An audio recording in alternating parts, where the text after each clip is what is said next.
বুঝেনি নাকি এখন? হ্যালো, আসসালামু আলাইকুম ভাইজান। দেখেন কোন জায়গায় আইসা পড়ছি, পার্বত্য চট্টগ্রাম আইসা পড়ছি। এখন খাগড়াছড়ির উদ্দেশ্যে যাইতেছি। কত সুন্দর দৃশ্য,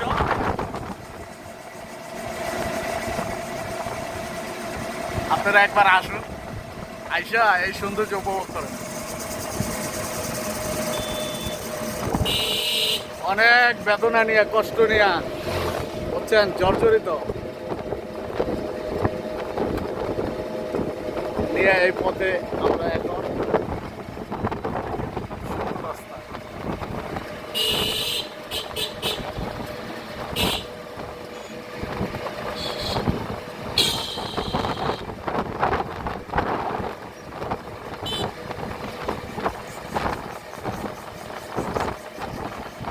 বলেন তো আমরা এখন কোন জায়গায় আছি? দেখছেন কত সুন্দর দৃশ্য, অসাম অসাম। এই দৃশ্য ভাই জায়গা দিয়েও পাওয়া যায় না।